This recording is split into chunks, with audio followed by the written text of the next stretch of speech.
Hello बच्चों, आज हम क्लास 12 फिजिक्स के चैप्टर नंबर 2 स्थिर वैद्युत विभव तथा धारिता के इम्पोर्टेंट डेरिवेशन को देखने वाले हैं।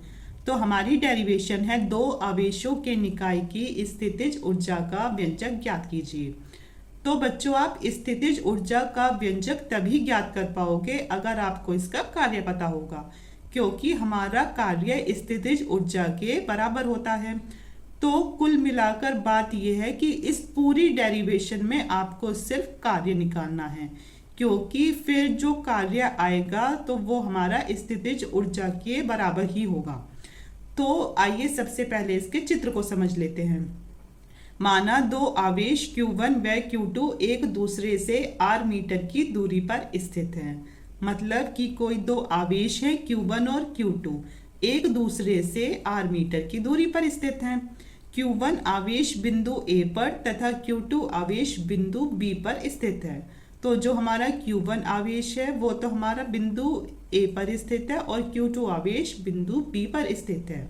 तो अब आपको इसमें कार्य क्या करना है? आपको इसमें Q2 आवेश को अनंत से इस बिंदु B तक लेकर आना है। मतलब आपको इसमें सिर्फ इतना कार्य करना है कि आपको इस Q2 आवेश को अनंत से इस बिंदु तक लेकर आना है।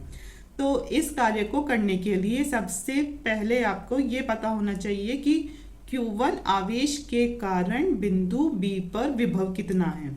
इस Q1 आवेश के कारण इस बिंदु B पर कितना विभव है, पहले आपको उसका पता होना चाहिए। तो मैंने आपको पिछली वीडियो में समझा रखा है, किसी बिंदु आवेश के कारण किसी बिंदु पर वैद्युत विभव, तो उसका फॉर्मूला था हमारा V बराबर 1/4πε0 गुना Q/R होता है।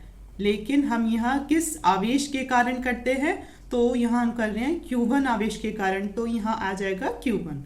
अब हम निकाल लेंगे कार्य। तो कार्य कैसे आएगा? तो आएगा Q2 आवेश को अनंत से बिंदु B तक लाने में किया गया कार्य है। तो अब आप इसका कार्य कैसे निकालोगे? तो उसके लिए आपको पता होना चाहिए वैद्युत विभव की परिभाषा, उसका मात्रक और विमा, जो कि मैंने पिछली वीडियो में करा रखी है, तो आप जाकर उसे देख सकते हो। तो हमारा होता है V बराबर W/Q0 के। तो अब इसमें आपको क्या निकालना है? कार्य निकालना है। तो जब इसमें हम W निकालेंगे तो इन दोनों की आपस में गुना हो जाएगी। अब आप ये कहोगे कि इधर तो ये Q ये नॉट है, तो और जी इधर है Q2। तो बच्चों, हम इस Q0 की जगह इधर क्या लिया है हमने? Q2। तो यहाँ पर क्या आएगा? Q2। तो हो जाएगा हमारा W बराबर V गुना Q2 के। अब आप खुद देखो कि इस V का मान ये सारा इधर आ जाएगा और इंटू Q2 ऐसे ही रहेगा।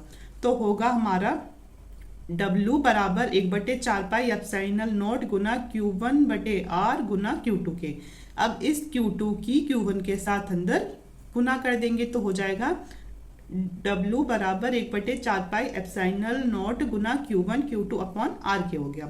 अब ये हमारा इसमें कार्य निकल गया। और आपको मैंने समझाया था कि जो कार्य है वही हमारा स्थितिज ऊर्जा के बराबर है। तो आपको सिर्फ ये एक लाइन लिखनी है कि जो ये कार्य निकला है यही कार्य निकाय में स्थितिज ऊर्जा के रूप में निहित होता है।